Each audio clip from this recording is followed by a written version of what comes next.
आइए जानते हैं आज की कुछ प्रमुख अंतर्राष्ट्रीय खबरों को। उससे पहले एक नजर आज के हेडलाइंस पर। राजीव गांधी फाउंडेशन को चीन से मिले चंदे पर भाजपा अध्यक्ष नड्डा ने सोनिया से पूछे 10 सवाल। टिड्डियों को भगाने के लिए ढोल पटाखे डीजे बजाने की सलाह। राधा स्वामी बने कोविड सेंटर का शाह, केजरीवाल ने किया निरीक्षण। पीएम मोदी ने कहा ऑफिस में बैठकर नहीं बल्कि जमीनी तौर पर लोगों से मिले फीडबैक के बाद लिए फैसले। भारत का आगामी 24 घंटों का मौसमी पूर्वानुमान जारी, इन राज्यों में भारी बारिश की संभावना। शिवसेना ने राजीव गांधी फाउंडेशन को धन मिलने के आरोप को लेकर बीजेपी पर साधा निशाना। भारत चीन विवाद पर अमेरिकी संसद ने कहा बीजिंग को बताने का वक्त आ गया है कि अब बहुत हुआ। पाक ने अचानक फिर से करतारपुर कॉरिडोर खोलने का लिया फैसला, भारत ने उठाए सवाल। अमेरिकी राष्ट्रपति पद के उम्मीदवार ने सीएए को लेकर दिया भारत विरोधी बयान। मुंबई हमले के गुनहगार हेडली को नहीं सौंपेगा अमेरिका, प्रत्यर्पण से किया इनकार। सुशांत सिंह राजपूत के फैंस के लिए उनके परिवार वालों ने लिया यह बड़ा फैसला। और द्रविड़ के शुक्रगुजार है पुजारा, क्रिकेट से दूर रहने के महत्व को समझाया। भाजपा अध्यक्ष जेपी नड्डा ने शनिवार को कांग्रेस अध्यक्ष सोनिया गांधी पर सीधा हमला बोला। उन्होंने सोनिया गांधी से एक के बाद एक कुल 10 सवाल पूछे। उन्होंने पहला सवाल दागते हुए कहा कि देश जानना चाहता है कि चीन की ओर से राजीव गांधी फाउंडेशन को पैसा क्यों दिया गया। भाजपा अध्यक्ष ने कहा मैं सोनिया जी को यह कहना चाहता हूं कि कोरोना के कारण या चीन की स्थिति के कारण मूल सवालों से बचने की कोशिश ना करें। भारत की सेना सरहदों की रक्षा करने में सक्षम है और प्रधानमंत्री मोदी के नेतृत्व में देश सुरक्षित है। भाजपा अध्यक्ष ने अगला सवाल किया कि 130 करोड़ देशवासी जानना चाहते हैं कि राजीव गांधी फाउंडेशन ने चीन से कितना पैसा हासिल किया था, कांग्रेस ने सत्ता में रहते हुए क्या क्या काम किए और किस तरह से देश के विश्वास के साथ घात किया। दिल्ली में टिड्डियों के खतरे को देखते हुए दिल्ली सरकार ने एक एडवाइजरी जारी की है। सरकार ने साउथ और वेस्ट जिले में हाई अलर्ट घोषित किया है। बैठक में विकास सचिव, divisional commissioner, director agriculture, DM south Delhi, DM west Delhi मौजूद रहे। इसके अलावा दिल्ली सरकार ने development secretary, divisional secretary, divisional commissioner और एग्रीकल्चर एवं हॉर्टिकल्चर के निदेशक को जरूरी कदम उठाने के लिए निर्देश दिए हैं। दिल्ली सरकार ने जिला मजिस्ट्रेटों को सलाह दी है कि वह टिड्डी दल को भगाने के लिए ड्रमों, बर्तनों की पिटाई, डीजे बजाकर पटाखे और नीम की पत्तियों को जलाने की जानकारी देने के साथ ही लोगों की हर संभव मदद करें। दिल्ली में कोरोना वायरस संक्रमण के मामले तेजी से बढ़ रहे हैं। इसे देखते हुए दिल्ली के राधा स्वामी व्यास छतरपुर में 10,000 से ज्यादा बेड वाले कोविड केयर सेंटर को शुरू किया गया है। केंद्रीय गृह मंत्री अमित शाह और दिल्ली के मुख्यमंत्री अरविंद केजरीवाल संयुक्त रूप से इस कोविड-19 सेंटर का दौरा किया। इस दौरे के ऐलान से ठीक पहले आम आदमी पार्टी के नेता संजय सिंह ने केंद्र सरकार पर अस्पताल को लेकर हमला बोला था। संजय सिंह ने केंद्र सरकार पर तंज कसते हुए ट्वीट किया था कि सुना है दिल्ली सरकार द्वारा बनाए गए दुनिया के सबसे बड़े कोविड अस्पताल का गृह मंत्री अमित शाह चोरी चोरी चुपके चुपके उद्घाटन करने आए हैं। भाजपा कोरोना से लड़ रही है या फिर अरविंद केजरीवाल से? आम आदमी पार्टी और भारतीय जनता पार्टी के बीच क्रेडिट वार इससे पहले शुरू हो विवाद थमता नजर आ रहा है। दिल्ली के राधा स्वामी व्यास छतरपुर में भारत तिब्बत सीमा पुलिस की टीम ने 10,000 से ज्यादा बिस्तरों वाले प्रस्तावित कोविड केयर सेंटर की जिम्मेदारी संभाली है। प्रधानमंत्री नरेंद्र मोदी वीडियो कॉन्फ्रेंसिंग से डॉक्टर जोसेफ मार थोमा मेट्रोपॉलिटन की 90वीं जयंती समारोह में उद्घाटन भाषण देते हुए कहा कि भारत और विदेश से मार थोमा चर्च के कई अनुयायी इस कार्यक्रम में हिस्सा ले रहे हैं। उन्होंने कहा कि हमने दिल्ली के आरामदायक सरकारी कार्यालयों से नहीं बल्कि जमीनी तौर पर लोगों से मिले फीडबैक के बाद फैसले लिए हैं। प्रधानमंत्री ने कहा कि लॉकडाउन की वजह से सरकार और लोगों द्वारा लड़ी जा रही लड़ाई में कई पहल की गई। भारत की स्थिति अन्य देशों की तुलना में बहुत बेहतर है। भारत में रिकवरी रेट बढ़ रहा है। उन्होंने कहा कि इस साल की शुरुआत में कुछ लोगों ने भविष्यवाणी की थी कि भारत में वायरस का प्रभाव बहुत गंभीर होगा। लॉकडाउन के कारण सरकार द्वारा की गई पहल और लोगों द्वारा संचालित लड़ाई ने भारत को कई अन्य राष्ट्रों की तुलना में बेहतर रहा और यहाँ कोरोना संक्रमण की रिकवरी रेट बढ़ रही है।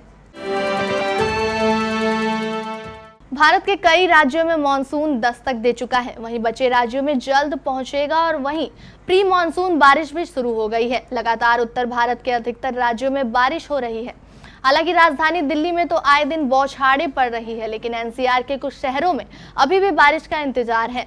मौसम की जानकारी देने वाली संस्था स्काईमेट ने 27 जून के लिए संपूर्ण भारत के मौसम की जानकारी साझा की है।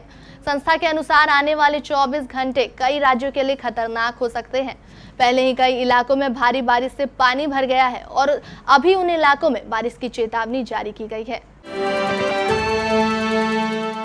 शिवसेना ने राजीव गांधी फाउंडेशन को चीनी दूतावास से धन मिलने संबंधी आरोपों के लिए भाजपा पर शनिवार को निशाना साधा और पूछा कि क्या यह मुद्दा किसी भी प्रकार से पड़ोसी मुल्क के लद्दाख पर अतिक्रमण और 20 भारतीय सैनिक कर्मियों की शहादत से जुड़ा हुआ है। भाजपा प्रमुख जेपी नड्डा ने गुरुवार को कांग्रेस और गांधी परिवार पर निशाना साधते हुए कहा कि आरजीएफ ने चीनी दूतावास से दान लिया था। कांग्रेस ने इस पर पलटवार करते हुए कहा कि भाजपा ने आरजीएफ का जो मुद्दा उठाया है वह वास्तविक नियंत्रण रेखा संकट से ध्यान भटकाने के लिए गढ़े हुए आरोप और भटकाने का तरीका है।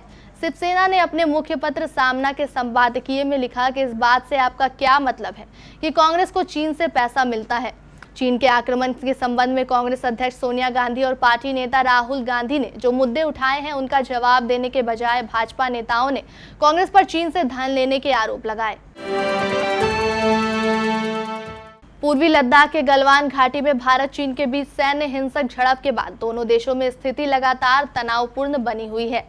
वास्तविक नियंत्रण रेखा पर चीन के इस आक्रामक रुख के बाद उसे सीख देने की वैश्विक स्तर पर मांग उठ रही है। अमेरिका के एक प्रभावशाली सांसद ने कहा कि पूर्वी लद्दाख में चीन की हालिया आक्रामकता पड़ोसियों के खिलाफ उसकी बड़े पैमाने पर सैन्य उकसावे वाले कार्रवाई का हिस्सा है और अमेरिका शांतिपूर्ण देशों को धमकाए जाने की चीन की नियोजित सैन्य कार्रवाई को बर्दाश्त नहीं करेगा।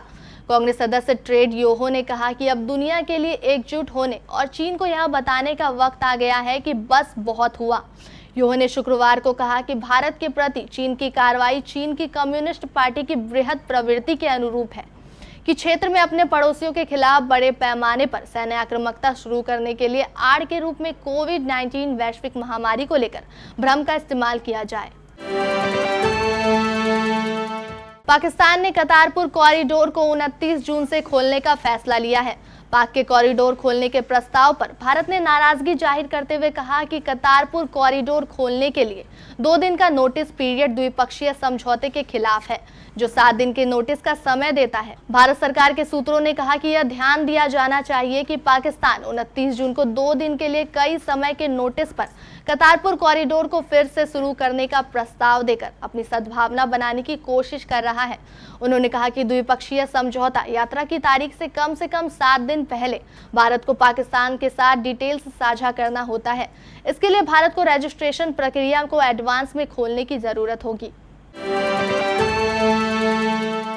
एक तरफ जहां अमेरिकी विदेश मंत्री ने चीन के साथ भारत के बचाव के लिए सेना खड़ी करने की बात कही है, वहीं अमेरिका में राष्ट्रपति पद के लिए डेमोक्रेटिक पार्टी के उम्मीदवार जो बिडेन ने कश्मीर नागरिकता संशोधन कानून और राष्ट्रीय नागरिकता रजिस्टर को लेकर भारत के खिलाफ बयान दे डाला है।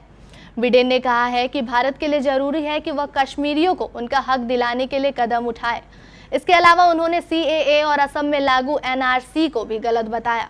बिडेन की कैंपेन वेबसाइट पर पोस्ट किया गया कि इसका शीर्षक था मुस्लिम अमेरिकी समुदाय के लिए एजेंडा। इसमें कहा गया कि सीएए और एनआरसी जैसे कदम भारतीय लोकतंत्र की वृहद संस्कृतिवाद और धर्मनिरपेक्षता की सतत परंपरा के खिलाफ है।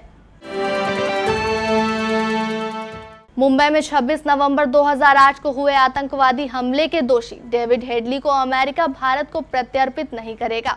वहीं इस हमले के एक दूसरे मास्टरमाइंड तहव्वुर राना को प्रत्यर्पित किए जाने की संभावना है। अमेरिकी अटॉर्नी ने राना की दोबारा गिरफ्तारी के बाद कोर्ट को बताया कि हेडली अमेरिका की जेल में 35 साल की सजा काट रहा है।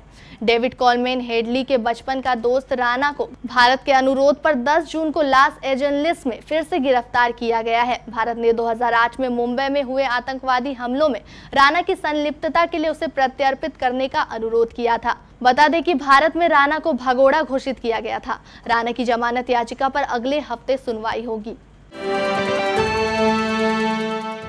बॉलीवुड के मशहूर अभिनेता सुशांत सिंह राजपूत के अचानक निधन से आज हर कोई सदमे में है। कोई भी यह मानने को तैयार नहीं कि अब सुशांत हमारे बीच नहीं रहे। सुशांत को लेकर आम लोग से लेकर बॉलीवुड के कई दिग्गज लगातार पोस्ट कर रहे हैं। इसी बीच अब खबर आई है कि सुशांत सिंह राजपूत के परिवार वालों ने सिनेमा, साइंस और सपोर्टर्स जैसे हमेशा उनके दिल के करीब रहे क्षेत्रों में युवा प्रतिभाओं को सहयोग देने के लिए अभिनेता के नाम से एक फाउंडेशन का गठन किया है। इसका नाम सुशांत सिंह राजपूत फाउंडेशन रखा जाएगा। अभिनेता के परिवार ने पटना के राजीव नगर इलाके में स्थित उनके बचपन के घर में उनके प्रशंसकों के लिए एक स्मारक में तब्दील करने के लिए अपने फैसले का ऐलान भी किया है। उनकी 13वीं पर दिए गए एक बयान में यह ऐलान किया गया कि जहां सुशांत के परिवार के सदस्यों ने इस बात पर अपनी इच्छा जताई कि अपने प्यारे गुलशन को उसके प्रशंसकों के दिल में हमेशा जिंदा रखने के लिए उन्होंने यह फैसला लिया है। भारतीय टेस्ट बल्लेबाज चेतेश्वर पुजारा ने कहा कि वह पूर्व दिग्गज राहुल द्रविड़ के हमेशा आभारी रहेंगे। द्रविड़ ने पुजारा को क्रिकेट से ध्यान हटाने के महत्व के बारे में बताया। पुजारा ने कहा कि उनके जीवन पर द्रविड़ के प्रभाव को शब्दों में बयान नहीं किया जा सकता है। द्रविड़ को भारतीय बल्लेबाजी की दीवार माना जाता है और अक्सर पुजारा की तुलना द्रविड़ से की जाती है। पुजारा ने कहा कि वह व्यक्तिगत और पेशेवर जीवन को अलग रखने के तरीके को सिखाने के लिए द्रविड़ के शुक्रगुजार हैं।